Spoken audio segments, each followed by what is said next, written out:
Buonasera, signore, buonasera. Come bello stare a Napoli e sognare. Quante volte ho sussurrato amore ti amo. Buonasera, signore, kiss me goodnight. Buonasera, signore, kiss me goodnight.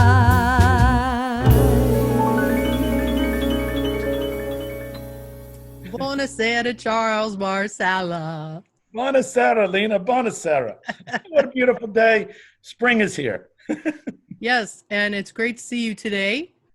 Likewise, I love seeing you, and I'm excited about we got our content for the show. You know, today, Lena, we should talk about the fact that we have this federation of states. We've got about 20 clubs in the state of Louisiana, Mississippi, and Arkansas, and a little bit of outreach as well in Texas that we try to work together so we don't duplicate things. Like in March, big Italian month. So the federation is to make sure people don't duplicate on the same weekend. We don't want to have competing events in these clubs. We want to help promote each other. We also have other times where there's causes that we're involved in together that we need to know about. So it's a great idea, this federation, is people have ideas about something that they want to do specific to Italians, we can help them with that program. So you're also actually providing help and assistance to the organizations to work, everybody working together. Absolutely. Somebody just called me about forming an Irish and Italian singles dining club, and we're going to help put that together. Is there a website or where people can see everything that's happening and going on and be able to participate in events? We have two websites. There's actually the Federation site is AI for Italian American, FED for Federation, AIFED.org. And then I created a blog called SiciliJournal.com where I write a little bit more about it. Facebook has been great. We have really 3 Facebook pages. There's the Italians of New Orleans, there's Italians of Louisiana, and our Facebook page, American Italian and Sicilians of the South. So Facebook is a great way to know of what events are coming up. Okay, great, Charles. So Charles, today my background is very colorful and busy, and I am in Palermo at a Palermo market. And I found that there's 4 major historic markets in Palermo: the Borgo Vecchio, Capo, Ballaro, and La Vucciria. And La Vucciria translates as voices or hubbub, which we hear the vendors calling out their specials and buyers haggling as they've done for centuries. So those are 4 of the most historic ones, but there's many, many, many markets like this, open air markets like this. And I thought maybe you probably know about, you know, when the immigrants came to New Orleans, and were they in the French market like this? I mean, did they start this? Did they bring this over here? That's what their success was. They started growing there, and even on the plantations, you know, and you can see behind me is Homa's house. In this area, they came over, they were cutting sugar cane or cotton, and they often would go to the plantation owner and say, listen, you got this land over here you're not using. You mind if I grow my own vegetable garden?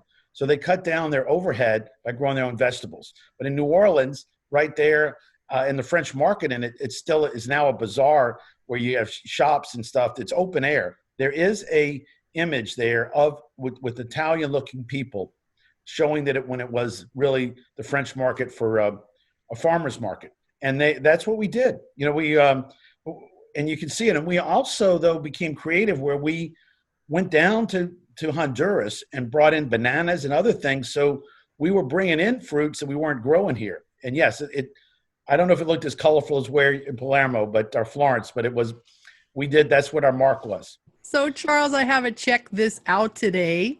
Okay. You know, here in New Orleans, we usually have the 2 parades. We've got the Irish parade, the Irish and Italian parade, and then of course the Italian parade. So we're all celebrating at the same time. And, you know, Irish, it's always luck of the Irish, and the Irish are lucky with their clovers and their pots of gold at the end of the rainbow. But Italians are also very lucky. So I thought I'd point that out today. Here's why we're lucky. Here's 3 reasons. Italians create.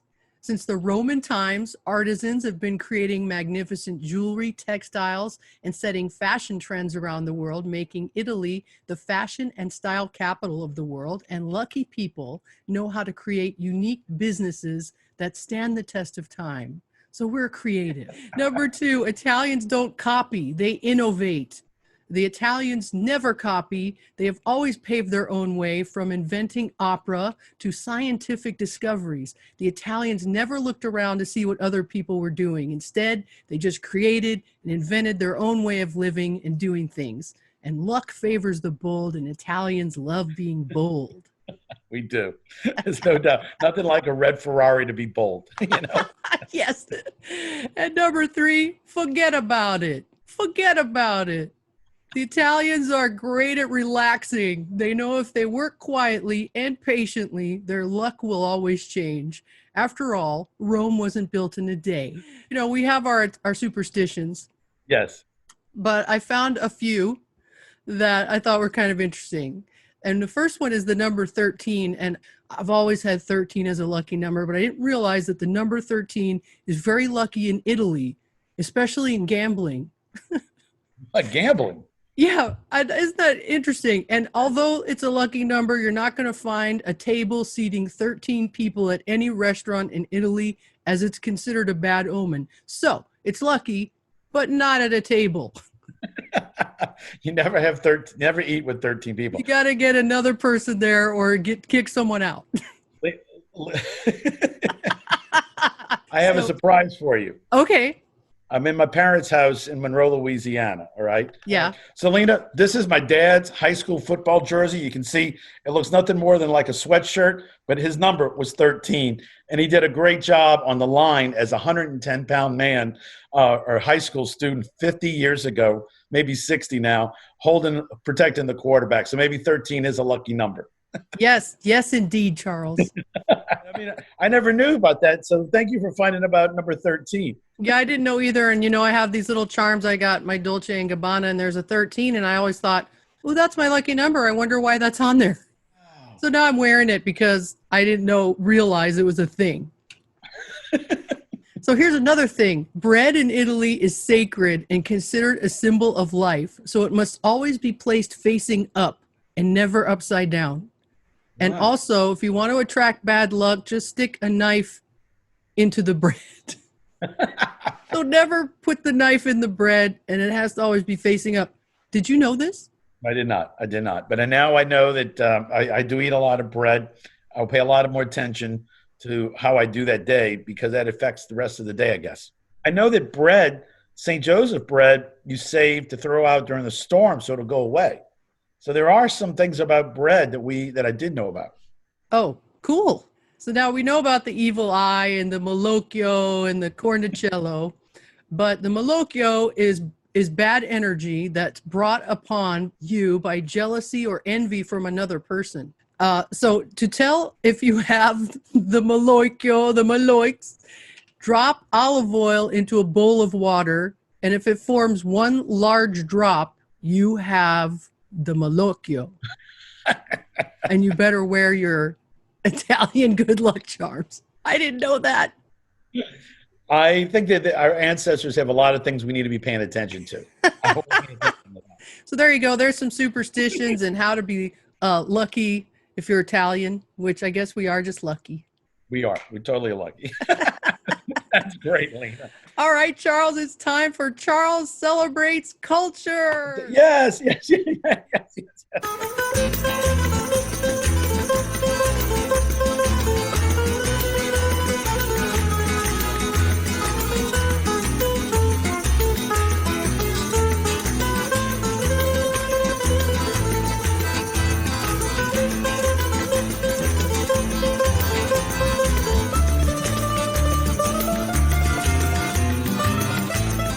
So, Charles, where are you? I know you're on the road somewhere. Where are you today? In Lake Village, Arkansas, which is just across the border from Louisiana into Arkansas on the Mississippi River. And they fed 2,000 people in a drive-through spaghetti dinner with dessert, salad, and bread. 2,000? 2,000. Oh, my God. Everybody got 2 homemade meatballs and the noodles. They've been doing this for 111 years, Lena. But because of COVID this year, they had to do it as a drive-through. And these people adapted because, when the churches let out, there would be a rush of cars there to get their drive-through, and then it'd be a lull. They had a time that the pasta was not soggy, it was crisp. It was amazing watching the assembly line get these orders delivered to these people as they waited in line. So it was really. This was at Sunnyside? Sunnyside Plantation, and they have a great story there of things that they overcome, like which some of them had a really tough time, but they persevered and they made it. And now the guy that's head of it is a doctor. He's an eye doctor, and many of them I talked to, some of them now own 600 acres in their family. Some own more than that. So these guys looked at the cards they were dealt and said, okay, this isn't working. This is. What do we do to make it work? Some left and went up towards Little Rock, a little north of there, called Tawny Town, off to Henry de Tonti, who was an explorer. And they're growing winery, and they have a wine festival up there. So hopefully, maybe next day, soon you'll have me on the road in Tawny Town. They need to get together so they have the wine and the spaghetti. Yeah, you're right. That would be, they need to ship some of the wine in. I'll let them know that's a good idea. Charles, so how long, how many hours did this go on to feed 2,000 people in a drive-through? It ends at 1 o'clock firm. And they actually had people showing up, I think, as early as 7 o'clock in the morning to pick up the spaghetti. And when I was there, they know that it ends if they advertise it ends at 1, and sure enough, there were 2 or 3 cars that pulled up. People still want spaghetti at 1:15. But they was all gone, and they really get rolling around 10. His church, the 9 o'clock mass ends at about 10. So as soon as 10 o'clock, you start seeing the churches end, and they are right across the river from Greenville, Mississippi. So people are driving from the Mississippi into Arkansas to pick up the deals. One person bought 40 dishes, Lena. Wow. And Charles, why did they start this feeding spaghetti and 2 meatballs to everyone? How did that? The fundraiser, it's $12 a plate. The ladies of the altar started this for the church. And today they still do it as a fundraiser for the church, to help the church out with whatever needs, statues or anything else that the church needs for its capital equipment. So they do this every year to raise money to take care of the church. And the church, it reminds me of St. Louis Cathedral. It's much smaller. Yeah. But the front doors, it'd be like if you move St. Louis Cathedral to Jackson Square, you walk out the front doors, you were about 50 feet from this beautiful lake. Wow. So called Our Lady of the Lake Church, and it's really fitting because if you go too far, you're going to be in the lake. That's pretty awesome, Charles. So we got a video we're doing about this, and it'll be on our sequel when we do the Italian documentary. We're going to do just a half-hour show on the 1890s because that was a decade of really challenging times for the immigrants coming into the South. In 1895, the first wave of Italians came in. Over 500 Italians were settled here in little houses on the plantation called Sunnyside. Shortly thereafter, roughly a year later, another wave came in. And we had, after 2 years, in 1897, we had 1,000 settlers right here in Lake Village. And so what we're doing here today is that the tradition, which began in 1896, of serving pasta and spaghetti dinners and meatballs to the community, began in 1896 at St. Anthony's Church right here in Lake Village, Arkansas. In roughly 1910, St. Anthony's Church merged with Our Lady of the Lake Catholic Church. And with that merger, this became known as Our Lady of the Lake Parish Annual Spaghetti Dinner. So that's why we say this began 111 years ago. So everything that is made here, the pasta from scratch, the meatballs from scratch, our fabulous lemon desserts, lemon cake desserts are amazing. Our salads, it is an amazing dinner and tradition. We have people come from all over the South for this day. And today we had a sellout again. No pasta left, no salads left, no desserts, no meatballs. It's all gone. And it's just a great testament to the tradition here. We thank God for His great providence for this Italian community and the fact that it is still going strong all these years. And we have people from age 6 years old to 94 years old that volunteered in making of this pasta. I had so many veterans slapping my hand, telling me I was doing it wrong, that I got to roll the meatballs better, that the kneading of the breads were done incorrectly. So we have the greatest quality control, and you can bet that the people who ate here were fully satisfied. Anthony, that is great, and I love what you guys are doing to keep your heritage alive. I want to thank you for being on the show. And if someone wants to know more, is there a website? Yes, there is. That website is theitaliansofsunnyside.org. Anthony, I was here for the pasta feed this year, and it is fabulous. I really want to encourage anybody and come enjoy a really great Italian heritage. Thank you for being on the show. Thank you very much, Charles. Remember, it's the first Sunday in March every year. And stay tuned. We'll be right back with more of Celebrating Culture. We will have about a 7 to 10 minute episode segment in our episode on the 1890s about just Sunnyside Plantation and how these people adapted to the peonage, to the malaria, to the other issues they were facing to go ahead and make it. That's fantastic. And this will be on your On News channel? On News, and as you know, we're also on WLAE TV on Sundays at 9. Right. And we're on the Louisiana Film Channel. So we stream. So anybody can watch it around the world. We're part of the Louisiana Film Channel, and they've actually asked us to apply to be featured. So we might get that nod to be featured on the film channel. That's great, Charles. Yeah, we're having fun. You know, we're going to become the Italian Ken Burns, Lena. You got to do it. You are that. Yeah, we're making it happen, you know.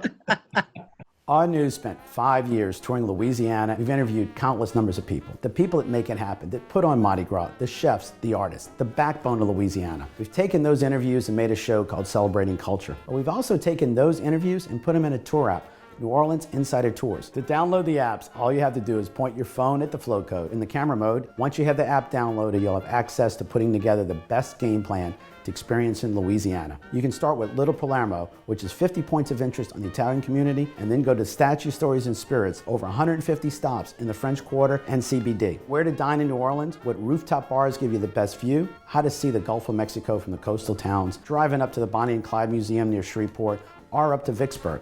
New Orleans and Louisiana are must-see for everyone, and there's so much to see. So we hope you enjoy it, and as we say here, let the good times roll.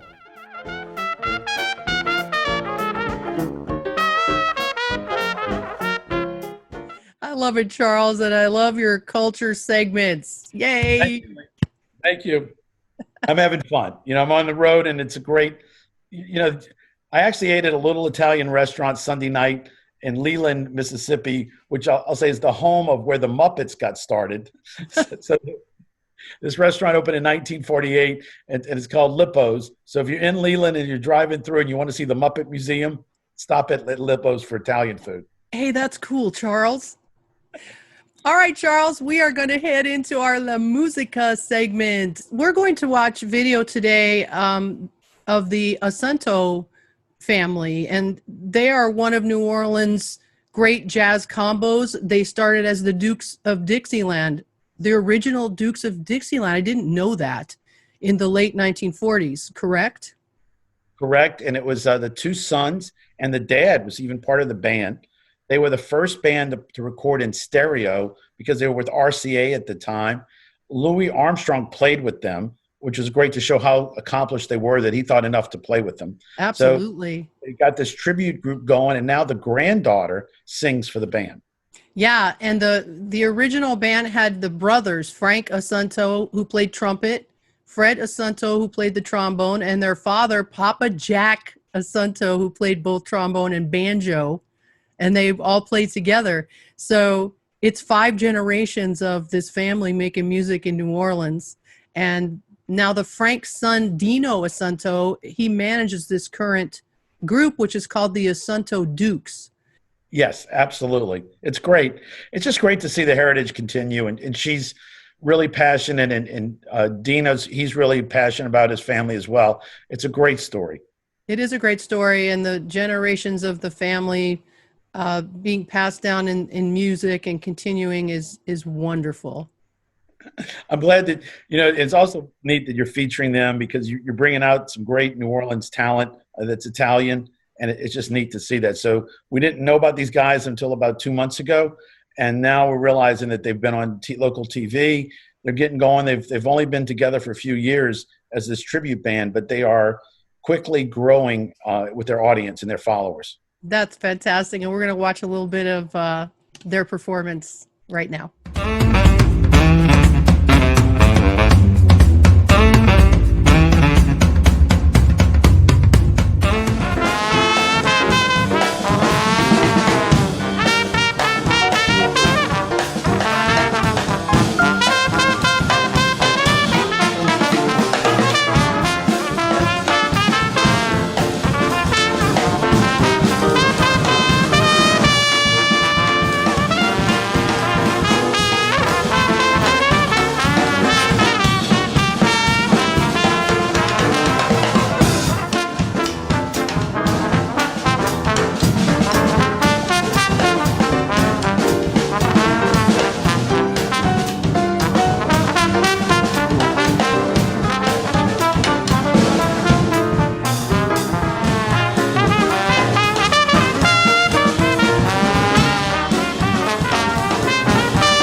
I just love that music. That music makes me feel like New Orleans. It is so New Orleans, and New Orleans is, as we like to say, the birthplace of jazz.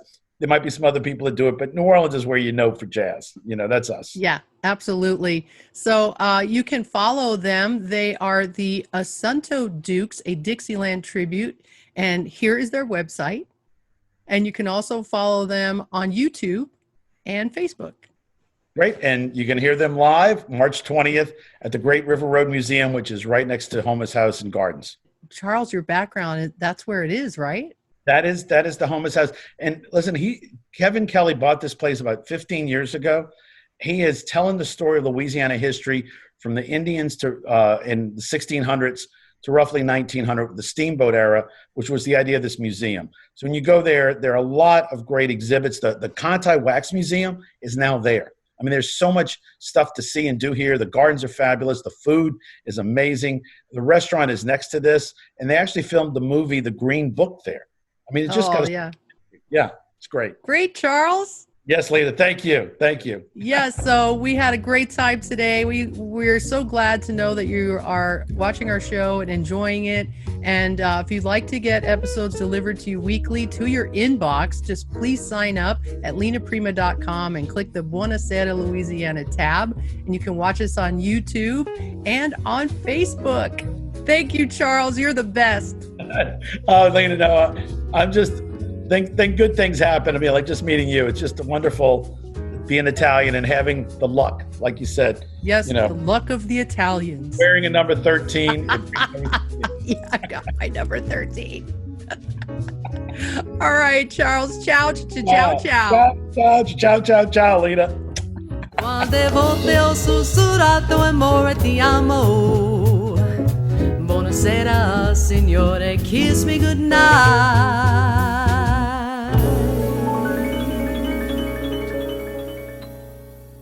Hi, I'm Lena Prima. My music is available on Amazon and iTunes, also BasonStreetRecords.com and LenaPrima.com.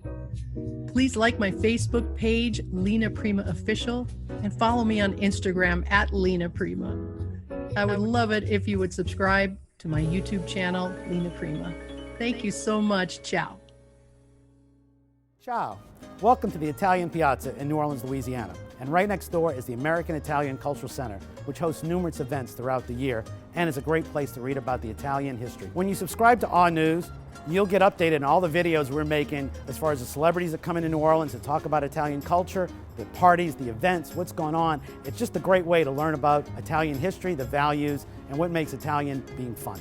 Di Parlare Italiano. Our New Orleans Insider Tour app features a Statue, Stories, and Spirits tour. It's a great way to learn about New Orleans. There are over 150 markers that all have a little story. Here, we're at the marker to Edward Wisner, a man who was told to come to Louisiana to improve his health. He invented a pump and drained over 30,000 acres of land. The royalties of gas and oil now go to New Orleans, Tulane, LSU, and the Salvation Army. We have a lot of great stories in our app that'll add to your enjoyment and appreciation of New Orleans. It's simple to use with GPS, text, photos, and video.